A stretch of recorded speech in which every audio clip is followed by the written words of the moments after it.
नमस्कार मित्रों, आज हम बात करेंगे एक ऐसे अनुभव के विषय में जो कि आजकल की जो महिलाएं हैं जो दरबार लगाना चाहती हैं उनके लिए एक सीख होगा। मित्रों, यह बात है कामाख्या क्षेत्र के ही एक विशेष परिवार का। इस परिवार का मित्रों पूर्व काल में बहुत ही बुरा हाल था। वे बहुत ही ज़्यादा गरीब हुआ करते थे।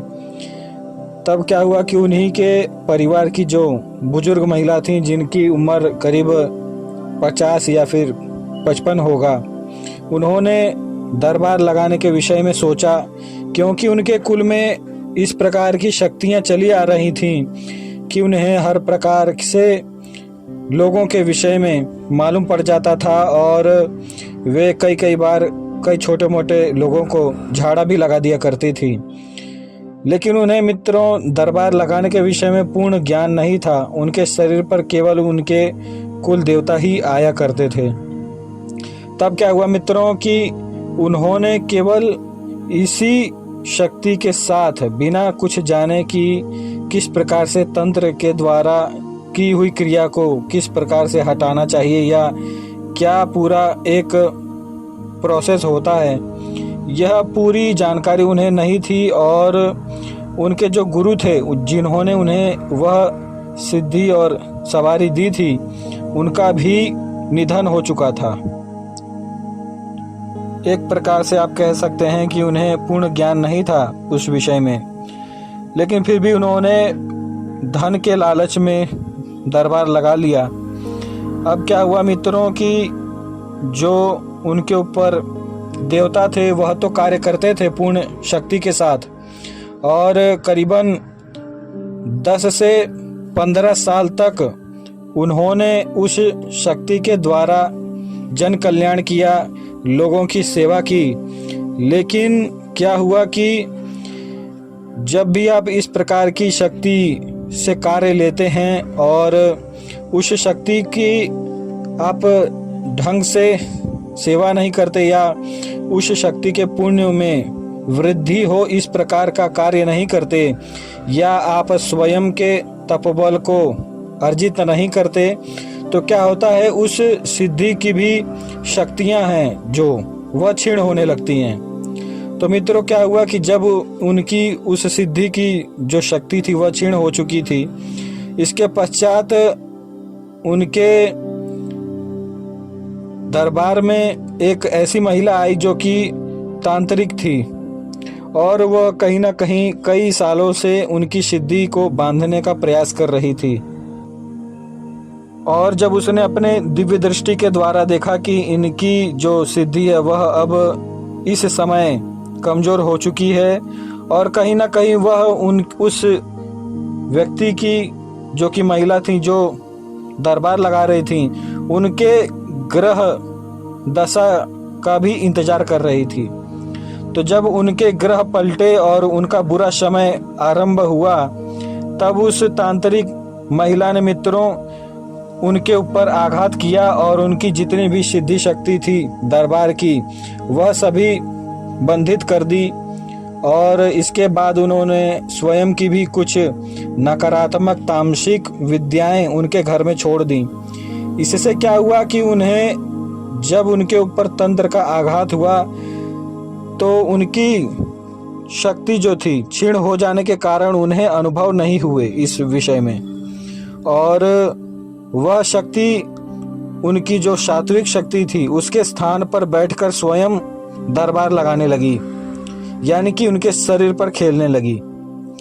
इससे क्या हुआ, जो प्रक्रिया उनके दरबार में चली आ रही थी वह तो सामान्य तरीके से चल रही थी, लेकिन उनके साथ यह होने लगा कि उनके वचन जो हैं वह झूठे होने लगे। उनके द्वारा की गई क्रियाएं या जो भी वे संकट काटती थीं वह सभी असफल होने लगे, और धीरे धीरे कहीं ना कहीं उस तंत्र का प्रभाव, उस नकारात्मक देवता का प्रभाव उनके घर में भी दिखने लगा। उनके सबसे बड़ी जो बेटे थे उनकी तत्काल ही एक्सीडेंट में मृत्यु हो गई। लेकिन फिर भी उन्होंने इस विषय पर ध्यान नहीं दिया और वे सामान्य तौर पर जब उनके मृत्यु के बाद निवृत्त हो गईं सारी पूजा पाठ के दौरान, उसके बाद फिर उन्होंने दोबारा से दरबार लगाया और फिर वही क्रियाएं करने लगीं। आराम न पड़ने के कारण उनके दरबार में जो भीड़ थी, जो कि लोग उनके पास आया करते थे, वह भी आना कम हो गए। लेकिन फिर भी उन्होंने धन के लालच में दरबार लगाना नहीं छोड़ा और किसी अन्य साधक से संपर्क भी नहीं किया।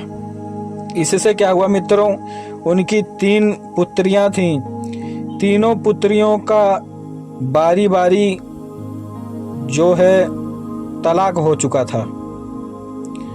बारी बारी से इस प्रकार उनके गृहस्थ जीवन का नाश होने के कारण कहीं ना कहीं उन्हें शंका हुआ कि मेरे इतनी सालों से की गई जन कल्याण का मुझे इस प्रकार से फल मिल रहा है, इसका कारण है कहीं ना कहीं मेरे ऊपर तंत्र हुआ है। जब उन्हें इस बात का एहसास हुआ तब बहुत ही देर हो चुकी थी। उनके घर में जो उनके पति थे वह बहुत पहले ही बीमार रहते थे और उनकी तीनों बेटियां जो थी उनका जो है गृहस्थ जीवन खत्म हो चुका था और उनका जो सबसे बड़ा पुत्र था उसकी भी कहीं ना कहीं मृत्यु हो चुकी थी। अब मित्रों बारी था जो सबसे छोटा उनका पुत्र था, उसके भी प्राण कहीं ना कहीं संकट में पड़ गए थे क्योंकि उसके ऊपर वह शक्ति खेलने लगी थी। तब उन देवी ने जो दरबार लगाती थी उन्होंने कहीं ना कहीं किसी माध्यम से मुझसे संपर्क किया और फिर मैंने उनकी जितनी भी घटनाएं उनके साथ हो रही थी वह सभी उन्हें बताया और फिर उनकी तंत्र का काट किया। इस कहानी से मित्रों हमें यह सीख मिलती है कि कहीं ना कहीं जब हमें किसी भी प्रकार से किसी क्षेत्र में ज़्यादा अनुभव न हो या फिर किसी सिद्ध गुरु का हमारे ऊपर आशीर्वाद न हो तो हमें किसी भी प्रकार से इस प्रकार की चीज़ों में हाथ नहीं डालना चाहिए। यदि इससे कुछ सीख मिली हो मित्रों तो मेरे चैनल को लाइक करें, शेयर करें, सब्सक्राइब करें। और यदि आपके साथ भी कुछ इस प्रकार का अनुभव हुआ हो साधनाओं से रिलेटेड या किसी भी अन्य प्रकार की शक्तियों से रिलेटेड तो आप चाहें तो मेरे टेलीग्राम चैनल पर मुझसे संपर्क कर सकते हैं। लिंक डिस्क्रिप्शन में दे दिया जाएगा। धन्यवाद।